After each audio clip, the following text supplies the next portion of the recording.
माँ दुर्गा के 9 रूपों की कथा। शास्त्रानुसार माँ दुर्गा के 9 रूप कहे गए हैं और नवरात्र के प्रत्येक दिन माँ का ही एक रूप होता है।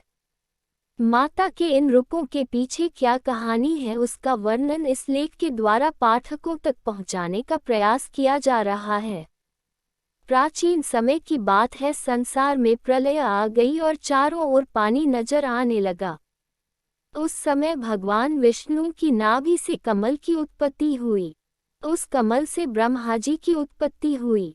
विष्णु जी के कानों से कुछ मैल भी निकला था, जिससे मधु और कैटब नाम के 2 राक्षस भी पैदा हो गए। मधु और कैटब ब्रह्मा जी को देख उन्हें अपना भोजन बनाने के लिए दौड़े। ब्रह्मा जी ने भय के मारे विष्णु जी स्तुति करनी आरंभ की। ब्रह्मा जी की स्तुति से विष्णु भगवान की आंख खुल गई और उनके नेत्रों में वास करने वाली महामाया वहां से लोप हो गई। विष्णु जी के जागते ही मधु कैटब उनसे युद्ध करने लगे। शास्त्रों के अनुसार यह युद्ध 5000 वर्षों तक चला था। अंत में महामाया ने महाकाली का रूप धारण किया और दोनों राक्षसों की बुद्धि को बदल दिया। ऐसा होने पर दोनों असुर भगवान विष्णु से कहने लगे कि हम तुम्हारे युद्ध कौशल से बहुत प्रसन्न हैं। तुम जो चाहो वह वर मांग सकते हो। भगवान विष्णु बोले कि यदि तुम कुछ देना ही चाहते हो तो यह वर दो कि असुरों का नाश हो जाए। उन दोनों ने तथास्तु कहा और उन महाबली दैत्यों का नाश हो गया। प्राचीन समय में महिषासुर नाम का एक दैत्य था। उसने अपने बल से सभी राजाओं को परास्त कर पृथ्वी और पाताल लोक पर अपना अधिकार कर लिया था। अब वह स्वर्ग पर अधिकार चाहता था तो उसने देवताओं पर चढ़ाई कर दी। देवताओं ने अपनी रक्षा के लिए भगवान विष्णु तथा शिवजी से प्रार्थना की। उनकी प्रार्थना सुनकर दोनों के शरीर से एक तेज पुंज निकला और उसने महालक्ष्मी का रूप धारण किया। इन महालक्ष्मी ने महिषासुर का अंत किया और देवताओं को दैत्यों के कष्ट से मुक्ति दिलाई। बहुत पहले संसार में 2 राक्षसों की उत्पत्ति हुई जिनका नाम शुंभ व निशुंभ था। उन्होंने अपनी शक्ति के बल पर पृथ्वी व पाताल लोक के सभी राजाओं को परास्त कर दिया। अब वह दोनों स्वर्ग पर चढ़ाई करने चल दिए। देवताओं ने भगवान विष्णु को याद किया और उनसे प्रार्थना की। उनकी इस प्रार्थना और अनुनय से विष्णु भगवान के शरीर से एक ज्योति प्रकट हुई जो चामुंडा के नाम से प्रसिद्ध हुई।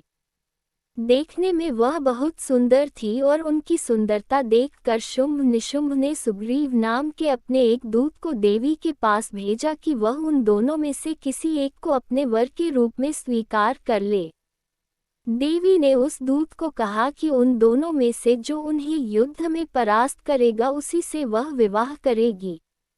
दूत के मुंह से यह समाचार सुनकर उन दोनों दैत्यों ने पहले युद्ध के लिए अपने सेनापति धूम्राक्ष को भेजा जो अपनी सेना समेत मारा गया।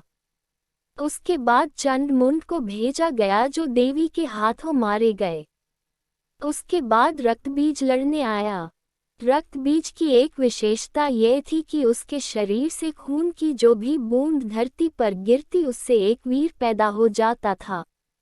देवी ने उसके खून को खप्पर में भरकर पी लिया। इस तरह से रक्तबीज का भी अंत हो गया। अब अंत में शुंभ निशुंभ लड़ने आ गए और वह भी देवी के हाथों मारे गए। जब कंस ने देवकी और वासुदेव के 6 पुत्रों को मार दिया तब 7वें गर्भ के रूप में शेषनाग के अवतार बलराम जी आए और रोहिणी के गर्भ में स्थानांतरित होकर प्रकट हुए। उसके बाद 8वें गर्भ में श्री कृष्ण भगवान प्रकट हुए। उसी समय गोकुल में यशोदा जी के गर्भ से योग माया का जन्म हुआ। वासुदेव जी कृष्ण को वहां छोड़कर योग माया को वहां से ले आए। कंस को जब 8वें बच्चे के जन्म का पता चला तो वह योगमाया को पटककर मारने लगा, लेकिन योगमाया उसके हाथों से छिटकर आकाश में चली गई और उसने देवी का रूप धारण कर लिया। आगे चलकर इसी योगमाया ने कृष्ण के हाथों योग विद्या और महाविद्या बनकर कंस, चाणूर आदि शक्तिशाली बहुत समय पहले की बात है, वैप्रचिति नाम के असुर ने पृथ्वी व देवलोक में अपने कुकर्मों से आतंक मचा के रखा था। उसने सभी का जीना दूभर कर दिया था। देवताओं और पृथ्वीवासियों की पुकार से देवी दुर्गा ने रक्तदंतिका नाम से अवतार लिया। देवी ने वैप्रचिति और अन्य असुरों का रक्तपान करके मानमर्दन कर दिया। देवी के रक्तपान करने उनका नाम रक्तदंतिका पड़ गया। प्राचीन समय में एक बार पृथ्वी पर 100 वर्षों तक बारिश न होने से भयंकर सूखा पड़ गया।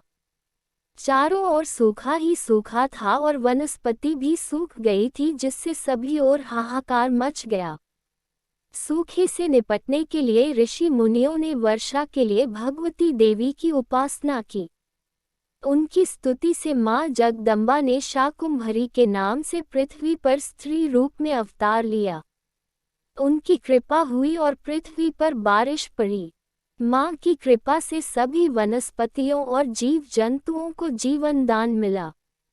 प्राचीन समय में दुर्गम नाम का एक राक्षस हुआ, जिसके प्रकोप से पृथ्वी, पाताल और देवलोक में हड़कंप मच गया। इस विपत्ति से निपटने के लिए भगवान की शक्ति दुर्गा ने अवतार लिया। देवी दुर्गा ने दुर्गम राक्षस का संहार किया और पृथ्वी लोक के साथ देवलोक व पाताललोक को विपत्ति से मुक्ति दिलाई। दुर्गम राक्षस का वध करने के कारण ही तीनों लोकों में इनका नाम देवी दुर्गा पड़ा। प्राचीन समय में अरुण नाम के राक्षस की इतनी हिम्मत बढ़ गई कि वह देवलोक में रहने वाली देव पत्नियों के सतीत्व को नष्ट करने का कुप्रयास करने लगा। अपने सतीत्व को बचाने के लिए देव पत्नियों ने भौरों का रूप धारण कर लिया। वह सब देवी दुर्गा से अपने सतीत्व को बचाने के लिए प्रार्थना करने लगी। देव पत्नियों को दुखी देख मां दुर्गा ने भरामरी का रूप धारण किया और अरुण राक्षस के संहार के साथ उसकी सेना को भी नष्ट कर दिया। एक बार पृथ्वी पर चंडमुंड नाम के 2 राक्षस पैदा हुए। इन दोनों राक्षसों ने तीनों लोकों पर अपना अधिकार कर लिया। इससे दुखी होकर देवताओं ने मातृशक्ति देवी का स्मरण किया। देवताओं की स्तुति से प्रसन्न होकर देवी ने चंडमुंड राक्षसों का विनाश करने के लिए चंडिका के रूप में अवतार लिया।